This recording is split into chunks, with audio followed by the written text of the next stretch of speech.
di nga xam ne nos plages ont changé de visage et que loolu dafa impacté bu baax li nga xamante ni mooy les activités économiques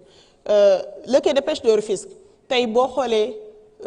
il est très impacté par li nga xamante ni moom mooy avancée de la mer sans compter les femmes transformatrices de produits halieutiques parce que ñoom amatuñu benn espace leur espace de production est très réduit n'est-ce pas par cette avancée de la mer. di wax ne tamit le département de Rufisque dafa am benn problème bu nga xamante ni mu ngi fi un problème latent qui est là sous votre responsabilité parce que Promojet tey mu ngi fi bëgg taxawal benn projet bu nga xamante ni dañ koy saluer bu baax mooy déplacement de la décharge de Mbeubeuss mais tey problème bi ñëw parce que population yi am na suñu nga xamante ni nii dañu confronté à ce problème là di wax ne peut-être y a la forêt de Déni Youssou bi nga xamante ni dañ ko war a déclassifier loolu ban taxawaay nga si am monsieur le ministre. di wax ne à ces problèmes économiques bi may wax léegi si la côte ou bien la plage de Rufisque daf si am tamit la pollution industrielle bi nga xamante ni ñu ngi koy subir du côté de Diokoul parce que am na foofu le centre d'épuration am tamit ay industries yu nga xamante ni ñu ngi fa muy indi li nga xamante ni moom mooy le rejet des déchets industriels mu nekk benn étang boo xamante ni tey kenn mënu fa dund mais les activités yi nga xamante ni moom moo amoon côté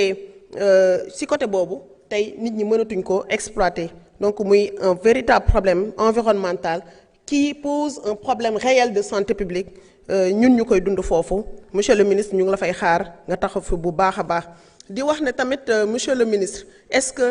évaluer nga effectivement cet impact comme ni ma ko waxee léegi de l'évolution de la mer ou bien de l'avancée de la mer sur nos côtes sur en tout cas le continent loolu est-ce que mën nañu am ay chiffres monsieur le ministre ñu ngi daanale rek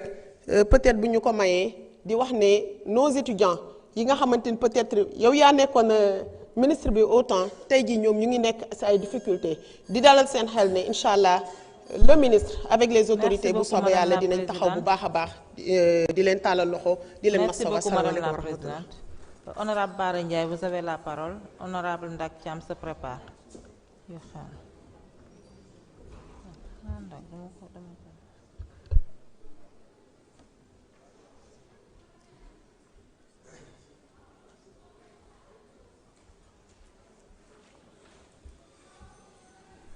Asalaamaaleykum wa rahmatullahi wa barakaatu madame la présidente monsieur le ministre ñu ngi leen di nuyu bu baax di nuyu collègues députés yi fi nekk xam naa nag man sama waxtaan ak yow dina neex ndax da ngay sama xarit bu ma fonk lool li tax fonkeel gi mooy boo demee ca sama kër joxoon nga ma wëlisu livre yoo xam ne yépp yaa ko bind waat naa ci sëñ Touba sama kaw armoire laa ko denc fa ma denc ay yema gën a fonk ngir bëgg samay doom buñ màggee liir ko fekk yaa ma ko joxal sa bopp fan yi nag sama xel a ngi ci delloo si waral la ko nag waaw du ma la ko nëbb yàlla xam na ko nag sama nit nga man bëgg naa la waaye dama laa bëggal dara mooy gis nga ñii fi toog kilifa gële moo ci jàpp rek mais ñii ñëpp dañ laa mere mu tar lii ñu lay laaj daanaka ñoru leen li ko def mooy dafa am ku ñu campagnal def ci listam ci crédibilité am ak kàddoom tax bañ nekk député fii crédibilité am ak kàddoom tax mu fal président de la république ba noppi fal boppam kooku bu njortee ne da nga koo yeb wala ngay xëccoog moom mënoo ñoo neex ak loo doon suma xarit man dinaa la wax dama laa bëggal lu baax. gis nga Ousmane Sonko nit la koo xam ne boo bëggee doon premier ministre wala ku ko bëgg ci yéen na dem jaar fi mu jaar nekkut benn xusma ñàpp guñ fal rek mu toog di imposer ay loi li mu war a def la def ba toog fi mu war a toog. kuy ànd ak moom ci yéen na ko déggal set loxo yi muy woote ngeen ànd ceeg moom kum ci digal nga def ko ba ci président de la république bu bëggee nguuram neex na déggal Sonko parce que nag crédibilité moo fi teg président de la république moo ñu fi teg ñun soo fi ñëwee ba dem kenn waxula ko ay naafeq lañu ñun dëgg lañ lay wax sama nit nga lu ma la yéene yàlla naa la ci jiitu waaye bu ma sañoon liggéey bi ñu la dénk nga di ko def na mu ware te ñun vision lan yor boo xam ne Ousmane Sonko moo ko incarné soo xamoon nag ñun liñ daj ba nga toog tudd di wuyoo ministre de la république di nga ñu respecté parce que man dem naa kaso te billaahi bu du woon procès parce que du ma masa dem tribunal dem naa greffe de la faim bañ tàggee ma barke Xaadim Rasul kon su ma demee ba loolu ma doon ñaq ñu teg ko tey nga ñëw ñi ne la wóolu nañ la te man mosuma recommandé nit ñi def ko ministre te man recommandé naa la yow wallahi al asim ndax li ma ci yaakaaroon mooy diggante Sonko ak Jomaay de ay xale lañ waaye yow mag nga soo doxee seen diggante man dinaa tëdd nelaw mais buñ ne maa yow buy jaxasoo ñu ne sa ka nga yaakaaroon ne moo koy defar moo ko yàq loolu gàcce la ci man Abdourahmane Diouf waaw sa baay imaam la ku baax nga jikko yu rafet nga yor politique yii bu mu la jaral jenn jëf suñ la naree fontoo di la dugal ci ay lobby dellool Senef nga newoon daan sa doole ba ëllëgee sa way rafet réew mii mën nga koo jiite ndax sa xam-xam mate na ko waaye ay jëf yu sew ak ay yëfi seytaane bu ñu la ci xamee loolu laajati ci réew mi doo ci jot réew mi nag Sonko lañ teg fi ñu ko teg moom la yàlla àndal ci guddi yi nu toll ko àndut ak moom da ngay sonn kepp man maa la ko wax waaw bu temps bi jeexee wasalaam waaw bu jeexut it ma dolli ci nag lii nga yor war nga cee góorgóorlu ndax dugub yi daaw ja mooy nawetu daaw ba mooy dugub bi ren ji waaw coow lii ci université bi boo liggéeyoon du am waaw. Merci beaucoup. Honorable Ndak Thiam, vous avez la parole. Honorable Ndeye Ndiaye se prépare. Tu te retires. Honorable Ndak Thiam, vous avez la parole.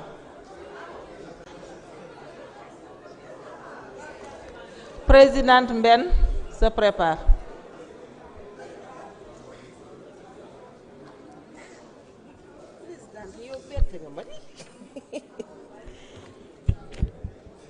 A'udzu billahi minasyaitonir rajim. Bismillahirrahmanirrahim. Alhamdulillahi rabbil alamin. Messieurs les ministres, ñu ngi leen di nuyu ak seen collaborateurs yi. Waaye moi, je commencerai par féliciter d'abord par la SONAGED. Khalifa Sarr man xamoon ne Sareen mën na liggéey dama foogoon ne lekk rek la mën waaye daal ñu ngi koy féliciter.